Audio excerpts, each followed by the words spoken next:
नमस्कार दोस्तों, मैं हूं ममता तिवारी और आप सभी का स्वागत करती हूं मेरे चैनल ममताज वे में।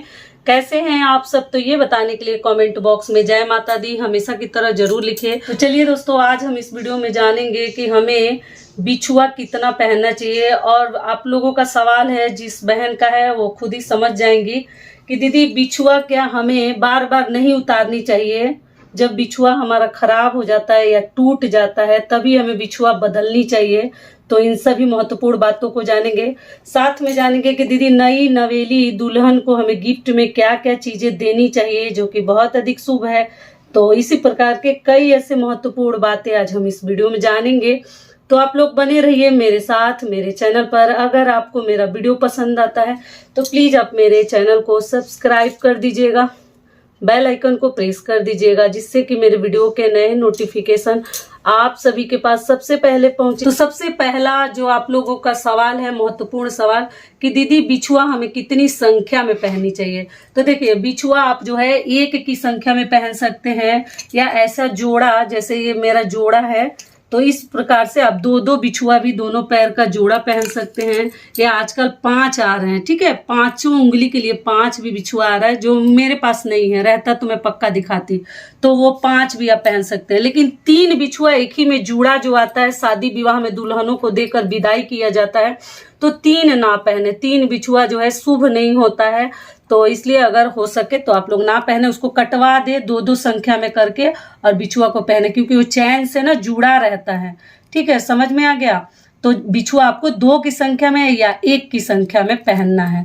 अगली चीज क्या है कि दीदी बिछुआ जो है, देखिए, पहनते पहनते इस प्रकार का नया नहीं रह जाता है, सभी के साथ होता होगा। तो ये आप चाहे तो प्लेन ले सकते हैं। आप लोग कहते हैं दीदी चुभता है, तो चुभता है तो हमें क्या करनी है, बिछुआ को जैसे ना हम इसको नीचे के तरफ, जब भी बिछुआ आप पहनिए, मैं समझा दे रही हूँ आपको, नहीं चुभेगा। जब बिछुआ आप पहनते हैं ना पैर में, तो इसको एक तो ऐसे दबानी है, ठीक है, एक ऐसे करके दबानी है। मैं थोड़ा सा आइडिया आप लोग को दे रही हूँ। ऐसे दबा लेनी है, उसके बाद नीचे के तरफ दबानी है। इसको अंगूठे की सहायता से नीचे ऐसे दबाइएगा ना, तो ये बैठ जाएगा, हिलेगा डुलेगा नहीं, अपने जगह पे रहेगा। तो ना ये चप्पल में ऐसे पलट के जाएगा और ना सूज में ऐसे पलट के जाएगा। और पलट जाता है तो क्या होता है, हमें बहुत अधिक दर्द होता है। तो मैं भी इतना बड़ा नहीं पहनती, क्योंकि देखिए ये पहनते पहनते काला हो जाता है और बार बार हमें पार नहीं लगता कि इसको निकाल के साफ करें। कभी कभार करते हैं। तो ये प्लेन जैसा है, आप चाहे तो रिंग जैसा भी बिछुआ पहन सकते हैं। और इसको सूज वगैरह में मैं 2-2 नहीं पहनती। मुझे भी सच में चुभता है, जब आप वॉकिंग के लिए जाते हैं, जिम करने जाते हैं, एक्सरसाइज करने जाती हैं, तो ये चुभता है। तो इसलिए मैं भी ये प्लेन सा है, छोटा सा है, और यही पहनती हूँ कि इससे कंफर्टेबल रहता है। और कहीं जाना रहता है, मान लीजिए किसी ओकेजन में, शादी विवाह में, तो हम नया सा स्टोन वाले ये सब पहन लेते हैं क्षण भर के लिए, क्योंकि ये सब कंफर्टेबल नहीं है। अगर आप सूज पहनते हैं तो आप नहीं पहन सकते, क्योंकि चुभता है। और बिछुआ पहनना जरूरी है, एकदम अनिवार्य है। तो आप लोग इस प्रकार से कर सकती हैं, दबा लीजिएगा, नीचे की तरफ दबाइएगा तो ये फिक्स हो जाएगा। अगली चीज क्या है कि किसी बहन ने मुझे पूछा है कि दीदी हमारे तरफ बोल रहे हैं, किसी ने कहा है, ऐसा सजेशन उनको दिया है कि हमारे घर मतलब बिछुआ उतारा नहीं जाता, जब तक ये टूट ना जाए तब तक बिछुआ बार बार नहीं बदलनी चाहिए। ये बिल्कुल गलत है। क्यों? कहीं हम अच्छे जगह ओकेजन पे जाएंगे तो ऐसा पुराना और मैला सा पहन के, काला सा जो हमेशा यूज करते हैं, वो साड़ी कहीं हम पहन के जाते हैं, बताइए। तो ठीक उसी प्रकार से आप गहना भी बदल सकते हैं, एकदम कोई दिक्कत नहीं। आप जब चाहें बिछुआ बदलकर नया बिछुआ आप लोग पहनकर कहीं जाइए। विवाह शादी में जा रहे हैं, मायके ससुराल जा रहे हैं, तो क्या हम नया नहीं पहनेंगे? तो आप आराम से खोलकर नया बिछुआ भी आप लोग पहन सकती हैं। समझ में आ गया? तो इसलिए आप लोग उतार सकती हैं और पहन सकती हैं। अगली चीज क्या है कि आप लोग पूछते हैं दीदी बिछुआ टूट जाता है तो क्या बदल सकते हैं? बिल्कुल बदल सकती हैं। बदलकर अब बिछुआ और पायल आप आराम से ले सकती हैं। देखिए, और बिछुआ, अगली चीज क्या है कि बिछुआ कैसा होना चाहिए। तो देखो, बिछुआ या पायल इस प्रकार का घुंघरू वाला हो तो और भी अच्छा है। ये तो मोती है, लेकिन घुंघरू वाला वही है, चलो तो छम छम छम बजता है। लेकिन वो ऐसा माना जाता है, माता लक्ष्मी का रूप माना जाता है। देखिए, मैं 3 पहन के नहीं दिखाना चाह रही हूँ, नहीं तो फिर आप लोग के ऊपर आप लोग कहेंगे दीदी 3 पहन ले हैं। और आप लोग पूछते हैं कि दीदी क्या डबल पायल पहन सकते हैं? तो जी, एक पतला अगर ऐसा पायल आप पहनी है और मान लीजिए जल्दीबाजी में आपको 2 पहनना है, तो उसके ऊपर से भी क्षण भर के लिए आप लोग ऐसे डबल पहन के कौन रखता है, वो चुभने लगता है। तो इसलिए आप चाहे तो डबल पायल भी पहन सकते हैं। उसमें कोई ये नहीं है कि अच्छा नहीं है, शुभ नहीं है, अशुभ नहीं है, ऐसा कुछ नहीं है। कभी जरूरत पड़ जाए तो हम डबल पायल भी पहन सकते हैं। मेरी विदाई खुद हुई थी डबल पायल पहन के, ठीक है, एक पतला और एक चौड़ा। और अगली चीज क्या है, जब पायल कभी आप ले तो आप लोग कहते हैं कि क्या ऐसा घुंघरू होना जरूरी है? तो देखिए, पायल और बिछुआ में अगर घुंघरू हो तो और भी अच्छा माना जाता है, लेकिन छम छम की आवाजें सबको नहीं पसंद है, तो ऐसा घुंघरू आप लोग मत लगवाइए। ये बजता है, सच में ये छम छम करता है। एक छोटा छोटा सा घुंघरू आता है, घुंघरू का नियम भी हो जाएगा और वो बजेगा नहीं। लेकिन सबसे अधिक बजता है ये पायल मेरा। देखिए, ये पहले का मेरी नानी का दिया हुआ पायल है, और ये देखिए पुराना हो गया, पहले जमाना का है, रखने से भी काला हो जाता है। तो देखिए इसका साउंड आप लोग के पास भी होगा, इसको पौजेब बोलते हैं। तो ये पहले का है, और देखिए इसका साउंड। तो ऐसा तो हम हमेशा पहन के वॉकिंग करने तो जाएंगे नहीं, न कहीं बाहर मार्केट जाएंगे तो आप, लेकिन कभी कभी शादी विवाह में आप लोग डबल करने के लिए ऐसे एकदम आराम से पहन सकते हैं। देखिए कितना खूबसूरत, पैर का सुंदरता बढ़ जाता है। तो ये भी आप लोग पहन सकती हैं। समझ में आ गया? तो डबल पायल का भी हो गया, और बिछुआ का आप लोग पूछे थे वो भी हो गया कि आप डबल बिछुआ भी पहन सकते हैं, सिंगल भी पहन सकती हैं। तो और कहीं जाना हो तो आप लोग बदल सकती हैं, कोई दिक्कत नहीं है कि हम कैसे बदले और क्या करें। तो ये भी हो गया। और आप हमेशा पहनना हो तो इस प्रकार का पतला पायल भी, देखिए मैं भी ये पायल पहनी हूँ, तो ये पहनने से ना आप चाहिए कि एकदम नया सुंदर दिखे, वैसा नहीं रहता। डेली इसमें सर्फ साबुन ये वगैरह गंदगी तो घुस ही जाता है, ब्रश भी मारो तो भी ये उतना सफ़ेद नहीं होता। लेकिन इस प्रकार का पतला पायल पहन सकती हैं, ऐसा पायल भी आप लोग ले सकती हैं। पतले पतले बहुत ही खूबसूरत खूबसूरत पायल आजकल बाजार में मिलते हैं। स्टोन वाले भी ले सकते हैं, लेकिन इसमें ये देखने में बहुत खूबसूरत है, लेकिन इससे क्या होता है ना, कपड़ा जैसे फंस जाता है इसमें। इसको ये फिक्स किया गया है स्टोन को, तो उसमें कपड़ा जो है फंस जाता है, नुकीला सा है तो। लेकिन आप डेली वियर के लिए आप लोग बिना पायल का कभी ना रहें। डेली वियर के लिए ऐसा जो है आप लोग हल्का पायल एकदम ले सकती हैं। देखिए मेरा ये सब डेली वियर के लिए, और ये कभी हम खरीदे भी हैं, और अधिकतर मायके से हमें मिला रहता है ये पतला वाला पायल, कहीं ना कहीं किसी न किसी ओकेजन पे मिल जाता है।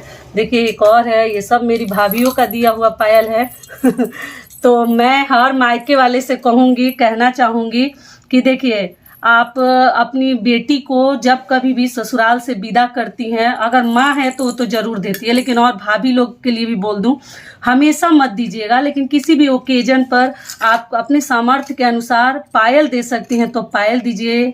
या अगर मान लीजिए पायल नहीं देना चाहती हैं तो आप कम से कम एक बिछुआ, लड़कियों को मायके से मिलना बहुत अधिक शुभ होता है, ठीक है। तो बिछुआ किसी भी, जैसे रक्षाबंधन हो, आप साड़ी कपड़ा दें या ना दें, बिछुआ एक दे सकती हैं हर, मतलब अपने ननद को, अपनी बेटी को।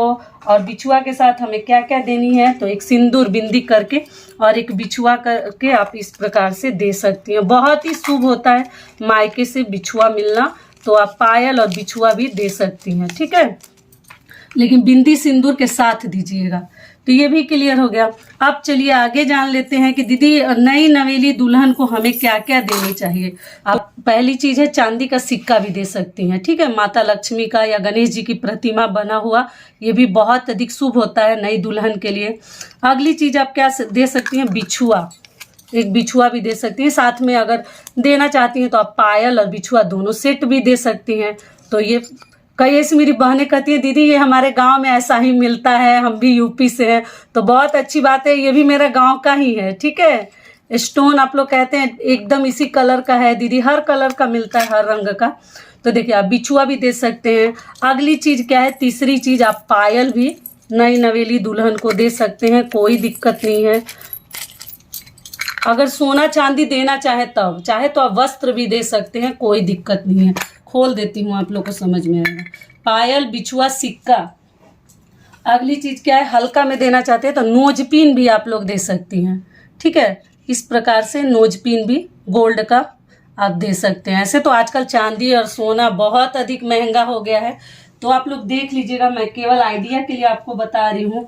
और अगली चीज क्या है, एक मतलब हल्का सा कान का भी, आप चाहे तो भारी भी दे सकते हैं, मैं आइडिया दे रही हूँ बस। आप चाहे तो ऐसे कान के भी हल्के में दे सकते हैं, किसी भी नई नवेली दुल्हन को देना चाहते हैं गिफ्ट तो।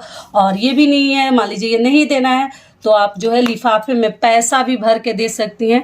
लेकिन कोई भी चीज़ इसमें से आप लोग दीजिएगा, या तो पायल, बिछुआ, सिक्का, ईयर रिंग या नोज पिन, तो साथ में बिंदी सिंदूर देना कभी ना भूलें, ठीक है।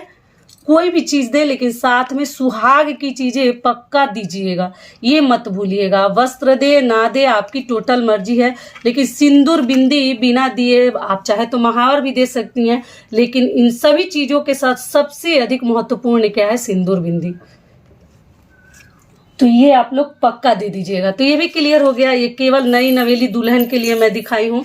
तो ये देखिए, अगर आपको दुल्हन को कुछ देना है तो ये गिफ्ट आप लोग कर सकती हैं। और अगली महत्वपूर्ण चीज क्या है, आप लोगों ने पूछा है कि दीदी शाखा और पोला, मैं उस दिन बताई थी कि टॉयलेट साफ करने से पहले आप लोग चूड़ी उतार दीजिएगा। तो आप लोग पूछे कि दीदी शाखा और पोला क्या उतारना जरूरी है? तो जी नहीं। देखिए इसका डिजाइन कैसा होता है, बार बार हम इसको उतारेंगे तो ये हमारा जो है टूट जाएगा, ये बहुत अधिक नाजुक होता है। तो इसलिए आप लोग इसको बार बार ना उतारें। क्यों नहीं उतारनी है कि जो शंख होता है ना, ये बहुत अधिक पवित्र माना जाता है और ये शुद्ध माना जाता है। ये किसी भी कीचड़ में और कहीं भी रहेगा तो भी ये पवित्र माना जाएगा शंख, ठीक है। तो इसको आप लोग बार बार ना उतारें। पोला भी आप अगर चाहे तो उतार सकते हैं, लेकिन शाखा ना उतारें, क्योंकि ये कभी अपवित्र नहीं होता। आप कितना भी कुछ भी नॉनवेज खा लीजिए या आप लोग जो है टॉयलेट साफ कर लीजिए, ऊपर कर लीजिएगा थोड़ा सा। देखिए मेरे पास भी है, और इसमें सिंदूर, जब हम मांग में सिंदूर भरते हैं तो इसके ज्वाइंट पर भरने के बाद आप लोग पूछते हैं दीदी कब, पहले नहीं, जब मांग में भर लेते हैं उसी उंगली को इस ज्वाइंट पे हम लगा देते हैं, ठीक है। शाखा पोला के लिए भी आप लोग पूछते हैं, तो पोला आप चाहे तो उतार सकती हैं और फिर बाद में बाल धोने के बाद आप लोग पहन सकती हैं, कोई दिक्कत नहीं है। लेकिन शाखा को बार बार मत उतारिएगा, इस बात का आप लोग ध्यान रखिएगा, ठीक है। तो शाखा पोला से भी संबंधित जो बातें थी वो भी मैं इसमें बता दी। तो आशा करती हूँ, उम्मीद करती हूँ कि इस वीडियो से आप लोगों को बहुत अधिक लाभ मिलेगा और जो बिछुआ का डाउट है वो भी क्लियर हो गया। तो ये वीडियो मेरा यहीं तक का था, फिर मिलती हूँ एक नए वीडियो में। तब तक के लिए नमस्कार, स्वस्थ रहिए, सुरक्षित रहिए और जहाँ कहीं भी रहिए खूब खुश रहिए, हंसते मुस्कुराते रहिए। वीडियो पसंद आता है तो सब्सक्राइब और लाइक जरूर कर दीजिएगा। धन्यवाद।